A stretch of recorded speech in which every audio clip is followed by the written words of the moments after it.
பொருநறுவை மாவட்டத்தில் உள்ள அனைத்து விவசாயிகளினதும் தரவுகளை farmnet.lk இணையதளத்தில் பதிவு செய்யும் விசேட வேலை திட்டம் நேற்று நடைபெற்றது. இதன்போது குறித்த கமநல சேவை பிரிவில் விவசாயத்தில் ஈடுபடும் விவசாயிகளின் தகவல்களை இணையதளத்தில் பதிவு செய்யும் செயற்பாடு முன்னெடுக்கப்பட்டது. சேவாகம கமநல சேவை மத்திய நிலையத்தின் அதிகாரிகள் உள்ளிட்ட பலரும் இதில் பங்கேற்றிருந்தனர். பொதுவாக அனைத்து போகத்திலும் விவசாயம் பாதிக்கப்படுகின்றது. ஆம், இந்த போகத்தில் அதிகளவில் எதை பயிர் செய்திருக்கின்றோம். நாட்டரிசியின் விலை நிச்சயமாக குறைவடையும்.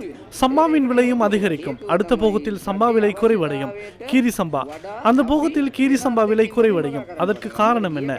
காரணம் என்னவென்றால் நாட்டில் உள்ள தேவைக்கு அதிகமாக நாம் பெற்றுக்கொள்ளும் அனுபவத்தில் பயிர் செய்ய ஆரம்பித்திருக்கின்றோம். கடந்த போகத்தில் விலை அதிகமாக இருந்த நெல்லை இந்த போகத்தில் அதிக அளவில் உற்பத்தி செய்திருக்கின்றோம். farmnet இதற்கு சென்றால் நாட்டரசு எவ்வளவு பயிரிட்டுள்ளது என்பதை அறிந்து கொள்ள முடியும்.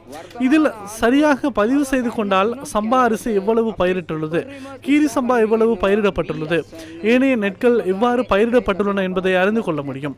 எதிர்வரும் 3 போகங்களாகும் போது நெல் அறுவடையை 1.5% அதிகரிக்க தற்போதைய அரசாங்கம் முழு முயற்சியும் மேற்கொண்டு வருகின்றது.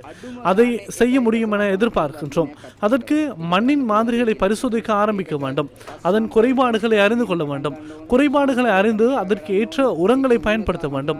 அதற்கே அதிகாரிகள் இருக்கின்றனர். மேலும் AI அதிகாரிகளை அதிகரிக்க வேண்டும். AI அதிகாரிகளை அதிகரிக்க முடியாததால் அனைத்து கமநல பிரிவிலும் உயர்தரம் சித்தி அடைந்த மாணவர்கள் தெரிவு செய்து பயிற்சிகளுக்காக அனுப்புகின்றோம். බල ප්‍රදේශයකම අපි A level සමත් දරුවෙක් අපි තෝරාගෙන